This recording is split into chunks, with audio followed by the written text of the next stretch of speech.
Welcome to the Midlife Sex Coach for Women podcast, the only show that combines a fun personality, medical knowledge, sexual counseling, and life coaching together to create unique sex coaching that helps busy women awaken their libidos, address intimacy issues, and learn how to express their sexuality for the rest of their days. Here's your host, certified life coach and sexual counselor, Dr. Sonia Wright. Hello, Diamonds. How are you all doing today? It is Dr. Sonia, and this week I have Coach Donna with me. You know how we love to have these empowering conversations, and I was like, you know what? Donna and I need to have a conversation about the sexless marriage and everything that goes into it, all the emotions, the feelings, the thoughts, everything that's led up to the sexless marriage and what is happening right now in the sexless marriage. If you're having sex, not having sex at all, or maybe less than 10 times a year, and you're fine with that, and your partner or partners are fine with that, then there is no problem here. You don't have to label this in any way or have negative connotations associated with it. But if it is something that you would like to improve or change the situation, or you want more intimacy in your life, and you find yourself in this sexless marriage or sexless relationship situation, then let's talk about it today. So, Coach Donna, welcome. Hey, thank you. It is a delight to be here. I love having these visits with you. Thank you for having me. Well, thank you for coming and talking about the sexless marriage and all the different aspects of it. And so, I was just thinking, for me, I think of like the sexless marriage is, it's more than the loss of sex. It's the loss of intimacy. Now, you may have a great relationship. You may be with your best friend, but you're kind of in a roommate situation. Right. Or the relationship could be such that you haven't talked in years. You can't stand to look at each other. And that's what you're dealing with for the relationship. So that's why I say like deal and heal, or actually feel, deal, and heal, right? Ooh, feel that's really good. But somewhere around there, you have to look at the relationship and say, is this worth saving? Like, do you want to be in this relationship? And really get honest with yourself and honest with your partner. Because if like a woman comes to me and she's saying, we're not having sex and I'm trying to improve this relationship. And I'm like, okay, well, let's talk about this. How do you feel about your partner? And they're like, I hate their guts. So I'm like, I don't think I'm going to be able to help the situation if you hate their guts. Do you want to stay in this marriage? So that's like always the first question. Do you want to stay in this marriage? Is this marriage worth saving, or are you better off separating, leading your own lives and finding joy? And of course, still working on, I talk a lot about the sexless relationship because I ended up in sexless relationships, right? And I realized the common denominator was myself. So even though I was out of the relationship, I still felt that I needed to do the work. So I'm not saying don't do the work because you bring yourself into the next relationship, but do look and see if you value the relationship to begin with. What do you think, Donna? I agree. I think and actually I've coached individuals who interpret like they and it's fascinating when it can be either way. I think we stereotypically look at men who feel rejected because the woman in their relationship is not as interested in sex. But we have, I'm sure you do, I've had clients who they feel rejected. And how this all comes around is that snowballs into the disconnect, the lack of communication, the lack of connection, and then that just is like a wedge that drives in and creates that divide. And it gets interpreted as really not liking the other person, or I can't stand to be around them, or I'm not attracted to them. And then that interpretation gets adopted as a belief. When I've worked with individuals, we kind of got into that a little bit as to like the reason they came for the session was to talk about sex and their sex life.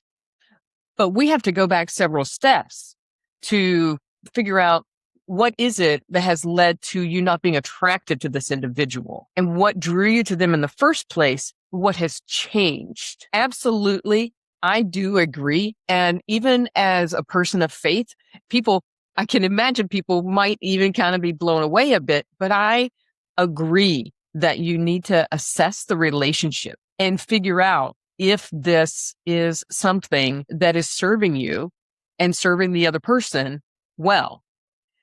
I am in favor of doing the work to be the best version of yourself and then decide if it's still not working for you. Because just like you described, you're going to take you into every relationship after that.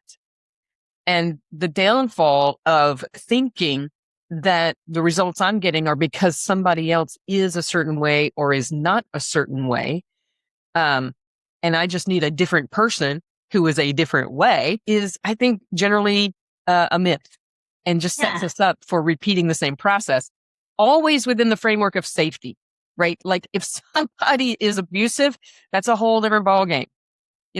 Run, don't walk.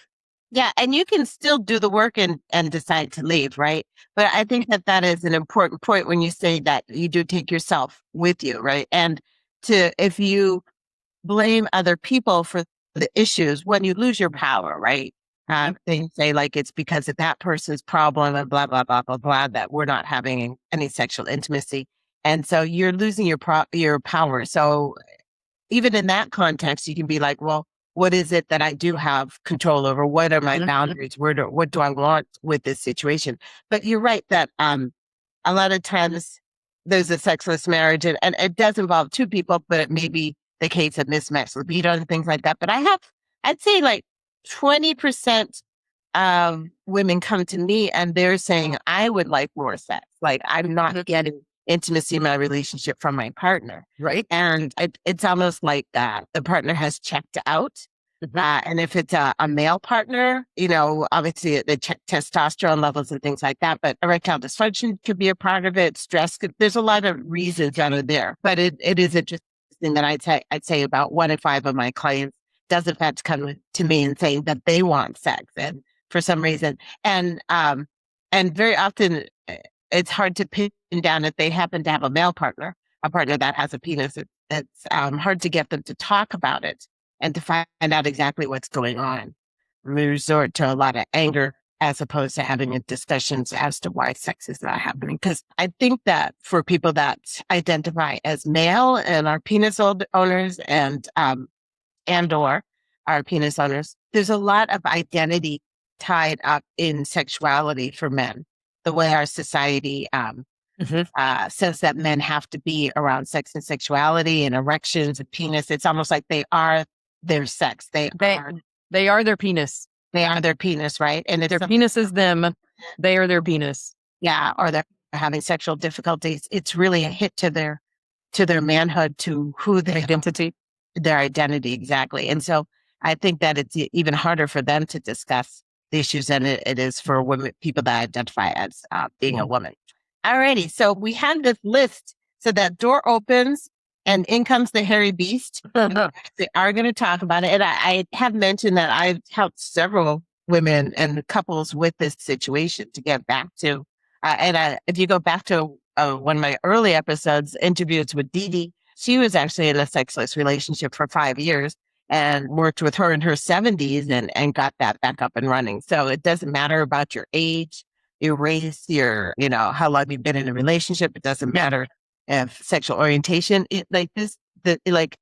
For lesbians, they call it the lesbian deathbed, right? Like everybody has a different name for it. The sexless relationship is what we're talking about.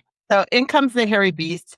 Haven't had sex at all in the last 12 months, or maybe a couple of times in the last 12 months. But then you're surprised that there's all these other friends that come in with them. So shame. Let's talk a little bit about shame, because I think that shame is the hardest thing for people to admit to and to deal with in order to get the help that they need. I agree. And the thing about this list is it is what we make the lack of sex mean. Yeah. And I think it's important to pre-frame that, because then we have control over what we make it mean. And about shame, the beautiful thing about shame is it can't live in the light.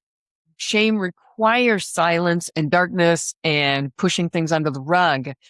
And so if you follow the suggestions, even from podcast 79, right? The sexless relationship and the many reasons why. And you start out with communication. So if you will communicate, start talking about it, then the shame will fall away. It can fall away by bringing it out into the light. And as you do, then you realize why it exists, what gave it life to begin with. And then we could stop feeding that. Right. And also, we had a separate episode where shame just came for a visit. And talking to Shane realized that it was a form of protecting us, right? The extreme form of protecting us. Right? It was kind of yelling louder and louder and louder, trying to get us to understand that something wasn't right and to be aware of it and to try to protect ourselves, and when we were able to listen to what Shane said, it's just like you said, it comes into the light. We listen to what it has to tell us, and then it calms down, and then we can actually deal with the situation overall, right? So, literally step one of, you were talking about deal and heal, and you touched base on that. And so dealing with it, acknowledging it has, that it's there, right? Acknowledging that sex has left the relationship, left the marriage. And so as you acknowledge, then you bring it to light and you can then start processing it. I get the mental image of a turtle, withdrawing into its shell because it's about protection. But honestly, then the wall that we build with shame also keeps a lot of what we want out. Yeah. Mm-hmm. Yeah. And it's interesting that there's this connection between different things. Like there's shame and then there's embarrassment. Embarrassment, I kind of think of a lighter version of shame, right? It's like, if we don't deal with the embarrassment, then it goes into this deeper layer of shame, right? And maybe it started initially with confusion and rejection and those type of things. And so what we're talking about with these people that are coming to visit, or these feelings that are coming to visit, are just layers, right? If we continue to ignore things, and that, that's part of it, the avoidance tactic, right? And the buffering tactic where we're off buying stuff online or eating donuts, the shopping online, the binge watching Netflix. There's so many ways in our society in this day and age to be able to do the avoidance thing, right? But with avoidance, we need to recognize that when we're choosing avoidance, we're also choosing that we are on a path to to making something a more serious problem than it has been. When I looked at these visitors, if you will, and their friends, I thought about Domino's, not pizza. More buffering with pizza. No, I thought about Domino's, and not even the game, but how you set them up so you can push one and the rest fall, right? Yeah. These are connected. Yeah. They touch each other. Oh, you're so smart. How'd you get so smart? I don't know. I hang around with really brilliant friends. Hey, right? The 5 people you hang out with. So I'm doing something right today. I would be curious about the questions we ask ourselves and what the answers lead us to. So like you touched on embarrassment kind of being a lighter form of shame. What question are we asking ourselves that would lead to embarrassment or shame, such as, are we asking ourselves things like, what is wrong with me? What am I not doing? What do I need to be so he or she would be attracted to me? Yeah. Again, what have I done wrong? What do I need to do better? All of those things will lead you to criticism and judgment. Yeah. And now the dominoes are falling. It just takes the flick of the first one and they go. It's kind of interesting when you say that. I had this vision of the dominoes falling, right? And maybe confusion, embarrassment, leading to shame. But it's on this path that's paved with like the criticism and the judgment, right? Exactly. Yeah, it's like that path that it needs to take in order to get there. And I like how you say, what are the questions that I'm asking myself? I'm also drawn to, what are the questions that I'm not asking myself to go from that place of just embarrassment to shame, as opposed to, okay, what would make this better? How can I have a better understanding of what's happening? Okay, I'm feeling embarrassment. What do I need to do to address this issue now so it doesn't become shame? Like those type of things. What do I need to forgive myself for? What do I need to communicate and talk about? Like those are the questions that are not being asked that are also leading to the shame because we're like going into the avoidance mode. Yeah.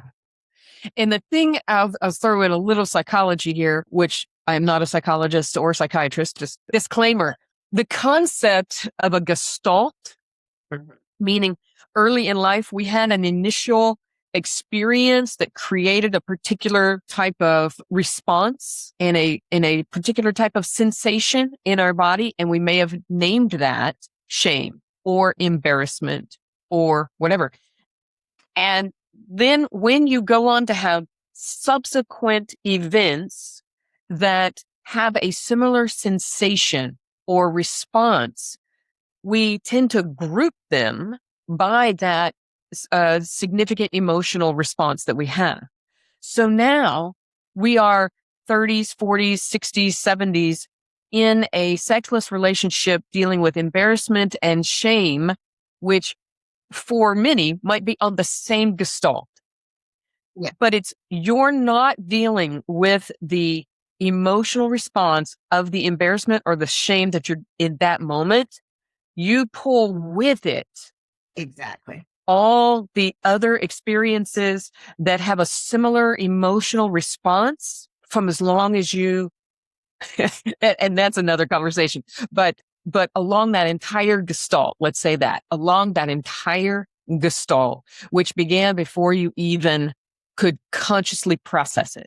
Yeah. And I usually say, if it's the case that you're having a severe reaction to something, a severe emotional reaction to some event that happened, you are probably pulling in a lot of stuff from the past, right? Yes. It's not just what's happening right now.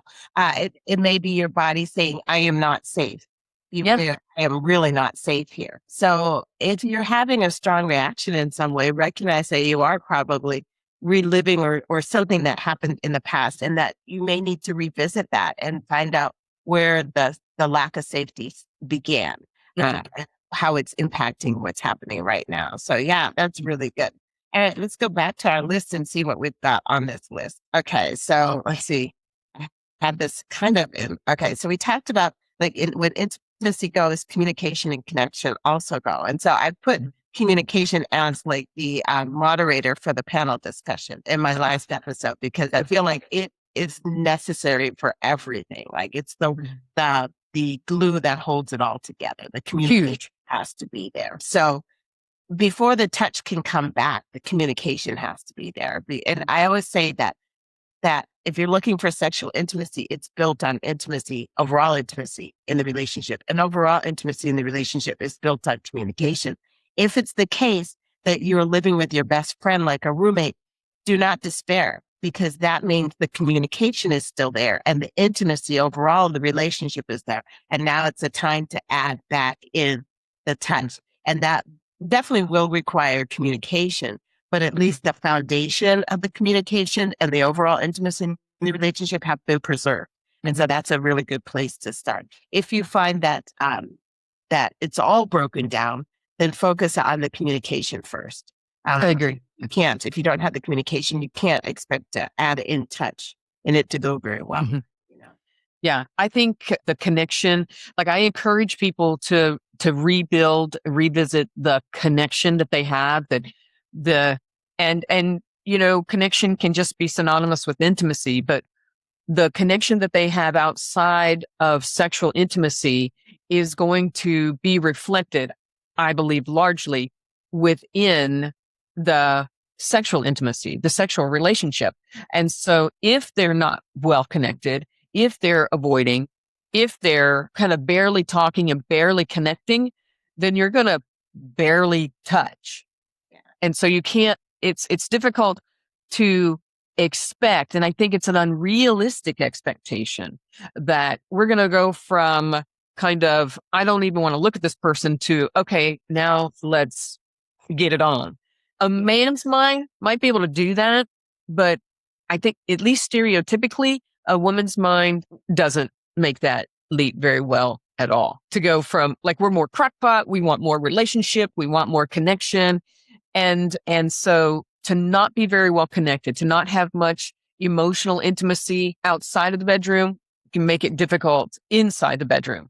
And I think, And I was going to say, so in terms of like stereotypical men versus women, we also have to look at how society has trained us, right? Society has said to men that it's okay to have sex, and that's your major form of connection and communication with people. Yeah. Right. So that's why we'll find that men may or may not need as much of a connection there, whereas society has put a lot of label on women that choose to just have sex, right?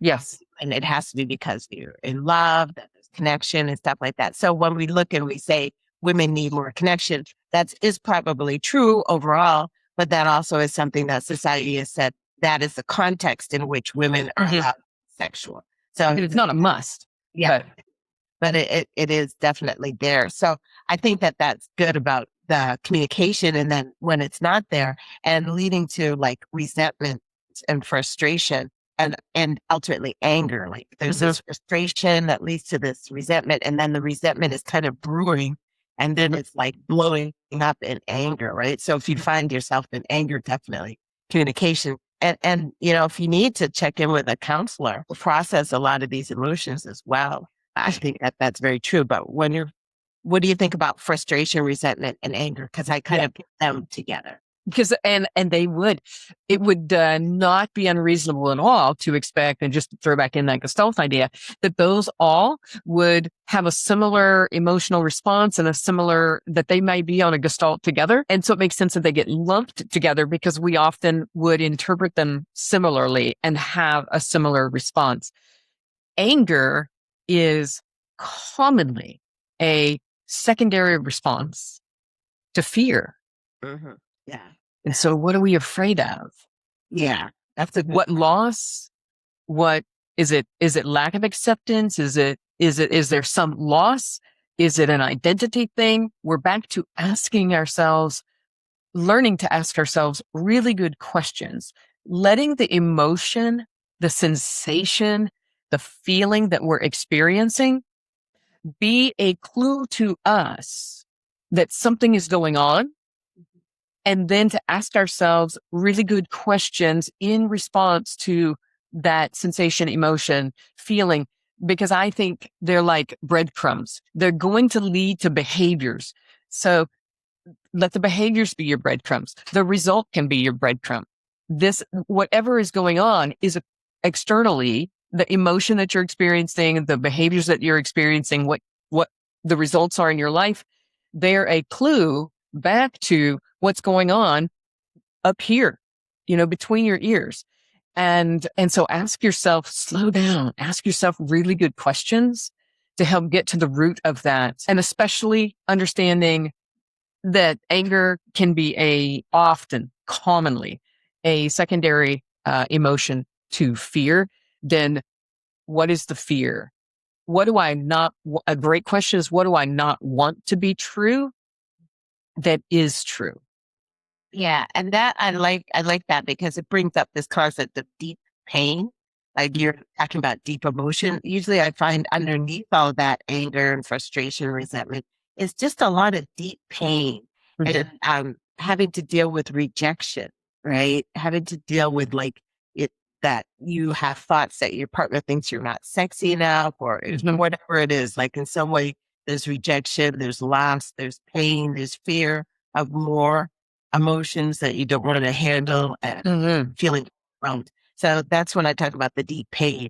It's like, what exactly is the deep pain for you? What is it that you're masking and covering up with the anger or the resentment or the apathy, right? So there's the deep pain. And usually I see at some point the deep pain and the hopelessness eventually lead into this place. Like it's too much for people to handle. Eventually they get to this place of numbing out. Then apathy kicks in because it's a way of protecting yourself. And I just wanted to check in with you what your thoughts are around apathy. So in my experience with certain clients where they have a partner who seems to be, they're just not asking, they're not initiating anymore. Over time, as we work together, what was interesting is they tried to work on themselves from a mental health standpoint, from a physical standpoint. And then they finally just said, I'm through asking. And I was a little saddened by that. I could feel for her the tone in their voice, the frustration. That's one thing why I love what you do so much, is that there is a place for these individuals to come when they finally just don't know where to go, what to do anymore, and they just give up. And the risk of then just having a roommate, I think, is so much greater, or turning to the other things in their life that they have an identity with, whether that's kids, grandkids, career, hobbies. And so again, we see how there's a wedge that is creating a big divide, and nobody even has to hate each other. It's just there's this thing missing. There's no real communication about it. And one partner has just decided through asking, and in their mind, I'm through being rejected and I'm just going to move on. Yeah, that's honestly, I have this theory that is the origin of scrapbooking. Honestly, like you can spend hours cutting out little doilies and sticking them in books. It will take up every minute of your time if you let it, right?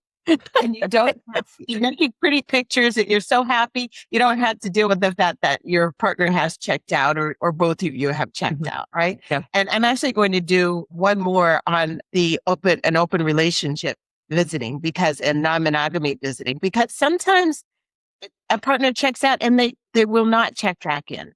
And what do you do if you want to be in that relationship still? And just because there's not a sexual component to it, you get to have conversations with your partner. Exactly. If you can, it doesn't necessarily mean you need to give up the relationship if everything's working well, but you still want a sexual outlet, then let's explore non-monogamy. So I will be doing one more on when non-monogamy or open relationships comes to visit. But yeah, it is very true. When apathy is there, I think apathy is like a joy killer. Like it affects all different aspects of your life, right? It doesn't stay in one little confined area. Yeah. So I think it's something that's very important to look at, what's happening with this apathy and how it's affecting the sexual part of the relationship, but all aspects of your life as well.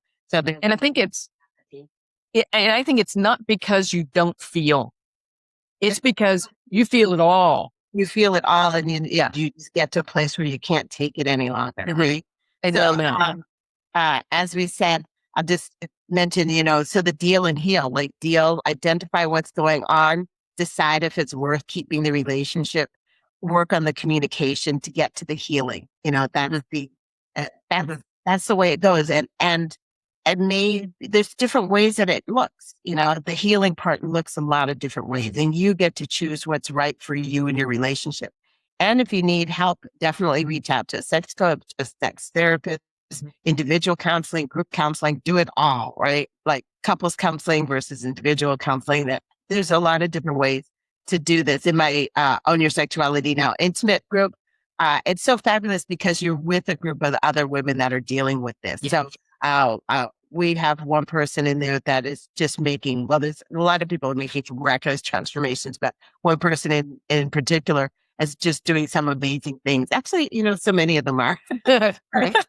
Along this sexless marriage and the apathy thing and deciding that she wants a different future for herself, right? And so to make that choice to have a different future. Okay, Donna, I don't want to keep you forever because I could talk about this for a really long time. Now, so any last words that you want to put in before we finish up?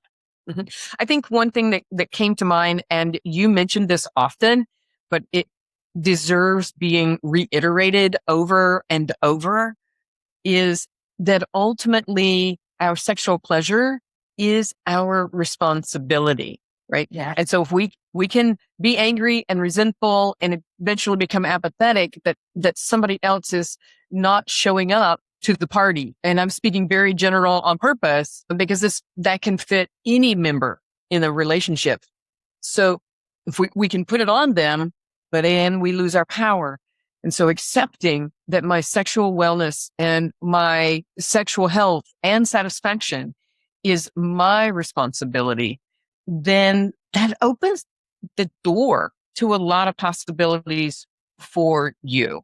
You're not stuck. And ultimately, you have the reins to create your sexual experience. And so you can still enjoy a roommate if that's the direction your relationship's going, and you still have a good relationship, just not the sexual component. There are alternatives for you getting what you want, but ultimately recognizing that your sexual health, your sexual wellness, your sexual experience is your responsibility. Then that's very empowering, I think.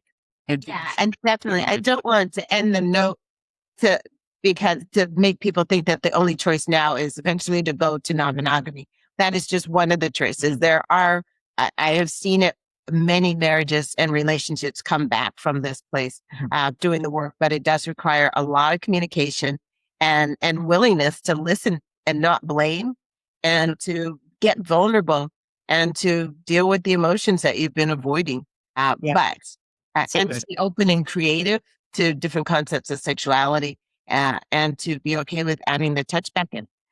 All righty. Thank you so much, Coach Donna. I love you. Always so fun. Thank you. Thank you. Thank you. Thank you, Diamond. See you next week. Thanks for listening to this week's episode of the Midlife Sex Coach for Women podcast. If you enjoyed Dr. Sonia's fun and caring approach to sexual intimacy, head to SoniaWrightMD.com to learn more.